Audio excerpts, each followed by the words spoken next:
Hi guys, it's Colette. Welcome back to my channel, Grandmother Wins of the Earth. And if you are new to the channel, please subscribe and stay with us for a wee while. We do quite a lot of different things, and this year will be no different.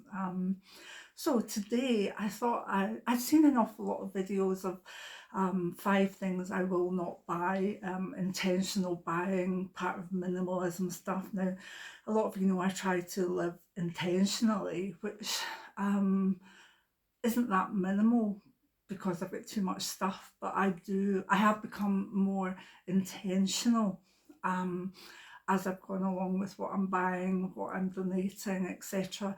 But all of the videos seem to be on what to buy and not to buy, either makeup or, you know, things for the kitchen or whatever. And I thought, oh, I think it's time to do one about spirituality because I know that I've let a lot of things go over the last few years spiritually. And when I was younger, I collected so much stuff. I actually collected tarot decks at one point and eventually sold them all on because it was just too much. And Jim and I have had a shop, Blessed Be, so when that shut down and we went online, there was so much stuff. And then when the online shop shut down because of illnesses, etc., we had stuff as well. So the last 4 or 5 years I've become more intentional about using things up.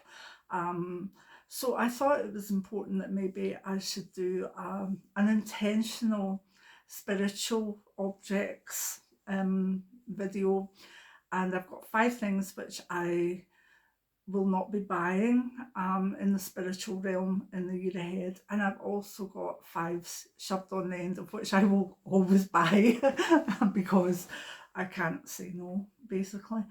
So this is me, age 61, able to sit back and say, I have accrued so much that I now don't need X, Y, and Z. I have read some of the things I wanted to. I have bought the statues I wanted to, or I've been gifted a lot in my life. Blessings on that. Look at the sleeves in this. It's very pretty, isn't it? I think I bought it for the sleeves, but never mind. Anyway, so I think it's important that you recognise that what I'm saying is about me. At my level of spirituality, of working with it all my life, of reaching, I wouldn't say I'm on a plateau at the moment, I would say I'm shooting off it again. So, but in that shooting off, I'm more dealing with esoteric and travelling, etc. It's not things that I need objects or maybe books on. So this is me, this is what I think that I'm not going to buy. And you have to look at your situation. If you are in your 20s or 30s and are really moving forward with all this stuff, you may want to buy a lot. You may want to invest in even courses, workshops, etc. And that's all fine. I did that at your age. And I also then learned in the course of becoming more of a, I would say, a kitchen witch, that most of what I needed was there in nature anyway, whether that was for spells or whether it was create something for my altar or whatever.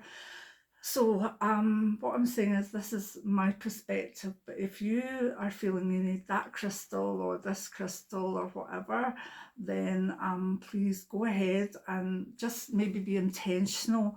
You don't need to buy 4 when you only need 1. You don't need to invest willy-nilly, and you maybe be able to find a good source as well. So anyway, enough of the talk. I think this video might be a bit dark, but there we go. I'm balancing things at the moment. So 5 things I no longer buy, and I'm calling it intentional spirituality. And the first one is tarot decks. As I say, I have had so many tarot decks go through my hands since about age 25, 26.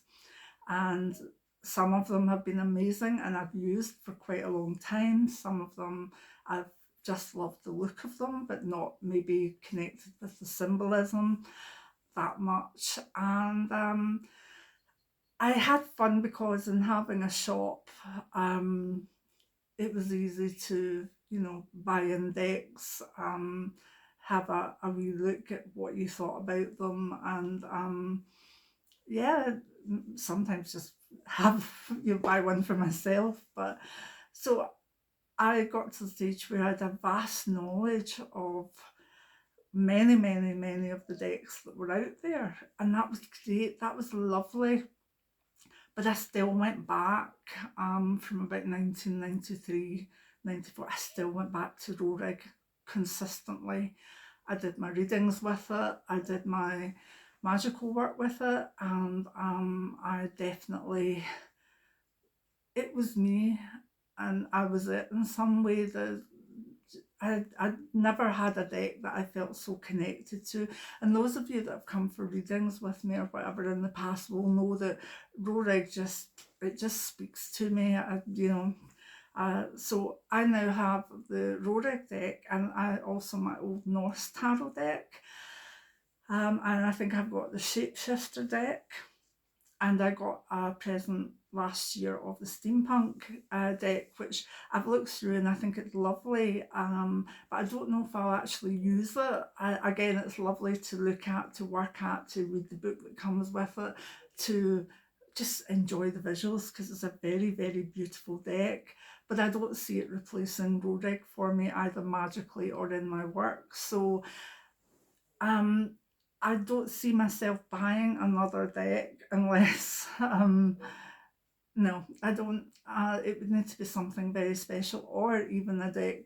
I suppose I've always loved the thought of maybe making designing a tarot deck myself one day, but that would need an artist and that would need a lot of work. So yeah, so think about, if you have tarot decks, do you have a lot of them? Do you need the next one that comes on? If you feel very drawn to it, that's okay, because that then might become your Rorig, so I'm not saying don't buy, but buy with intentionality, okay? So that's the first thing that I will no longer be buying this year, because I simply don't need it, and Rorig is king for me. Now, the second thing is crystals. Now, crystals are amazing, but I have a bag this size of working crystals, which in a previous video I've put them all out. I have a chest with small ones that I used to make sort of prescriptions with them, take a person's issues, take their problems, and issue them with a little bag of crystals that was their prescription to work with. I called it crystal prescriptions, and I still have quite a lot of that stock. Yeah. I also have pieces of crystal that I cherish. I would never let go. I have a black obsidian egg. I have green calcite, which I love. I have labradorite. I have my blue. Oh goodness, I've forgotten the name of it now. But I have so many crystals that I definitely do not need to have another one catch my eye, because I've even got a little bit of moldavite, which everybody seemed to be after in the the 1990s, etc. But it's too powerful to work with. I've given it to Jim to put in a case, because it just puts my brain on fire. So I have enough crystals. What about you? Tell me in the comments, do you have a serious crystal addiction? Because they're, you can get a tumble stone maybe for £1.50, £2 or whatever. They're easy to collect. But now that we move on, we need crystals to work with. I understand that, but if you're buying, try and find out where they're coming from. We used to have a supplier that come round in these basically a big white truck, but he knew exactly where every batch of his crystals came from, and what was going on round about it. It was very ethical. But we worked with him because we had the shop. After that, we didn't. So for a while we had the shop, I knew exactly the ethics of the crystals that I was getting.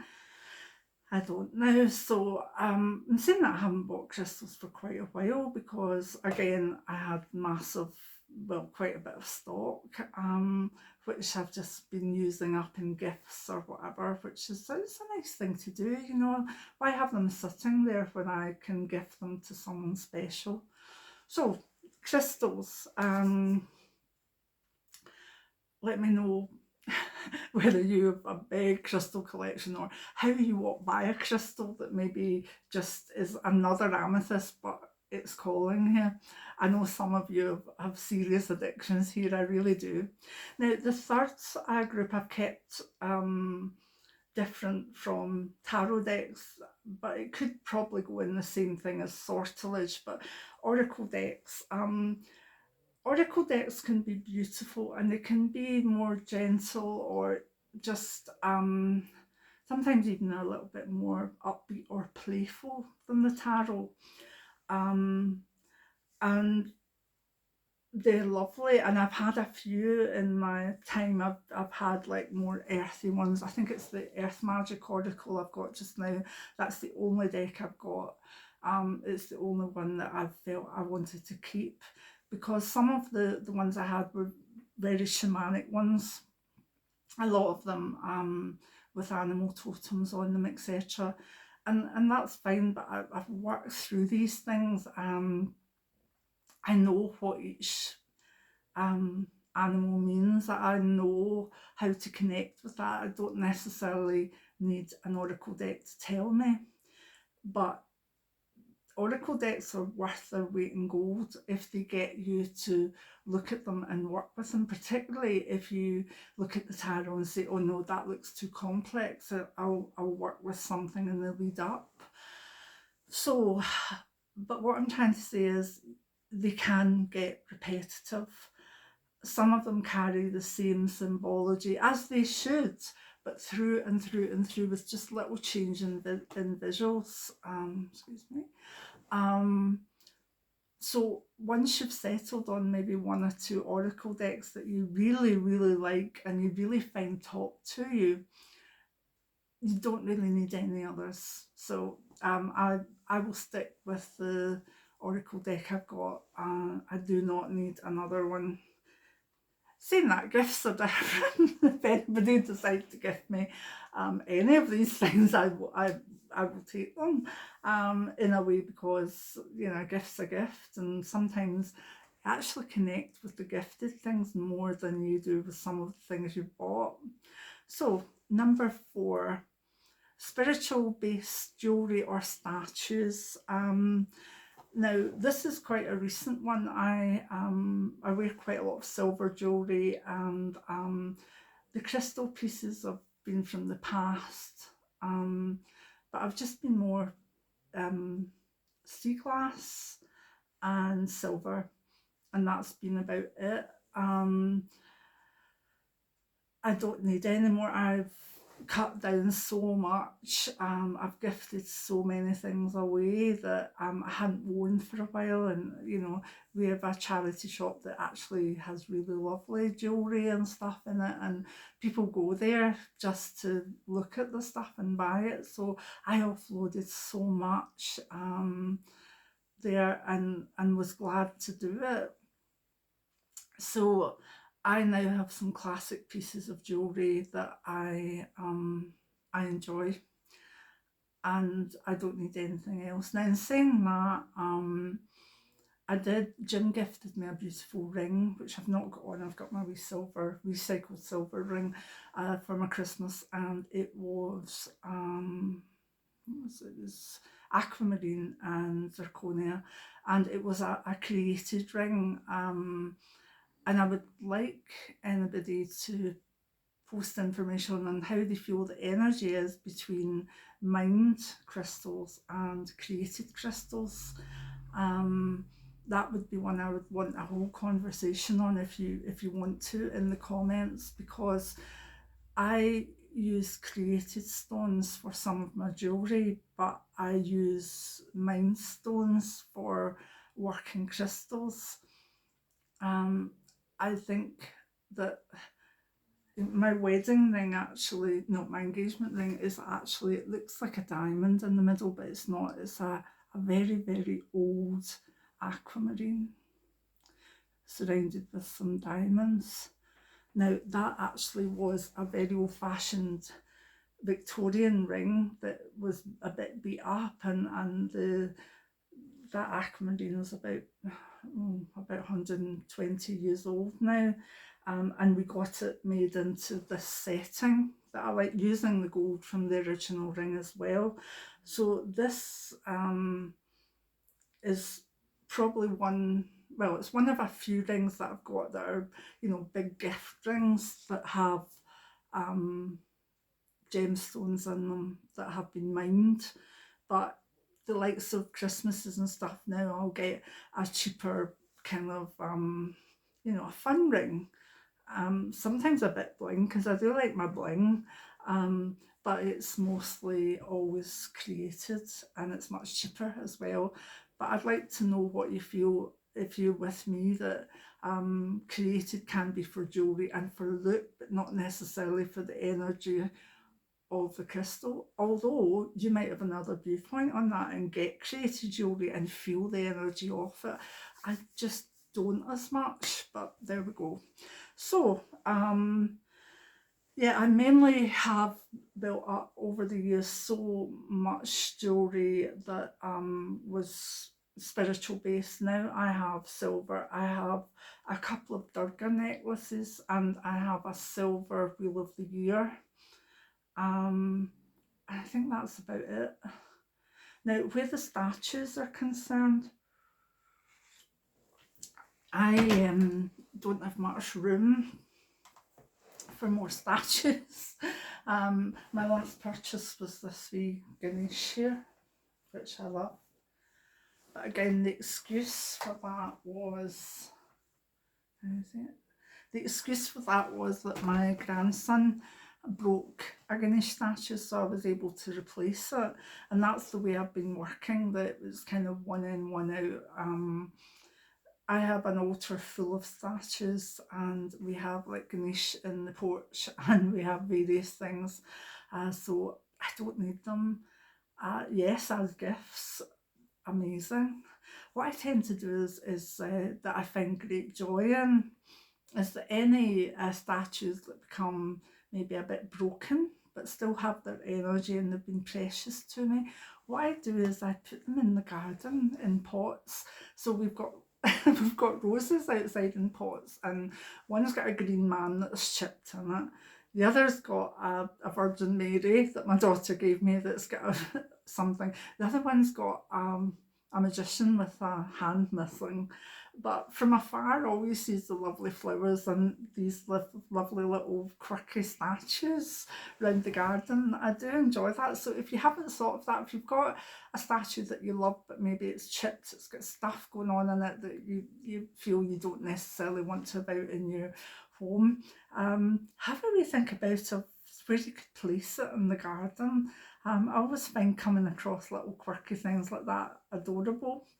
We have a hidden little standing stone in the front garden, and mostly it's quite covered, it's pictish.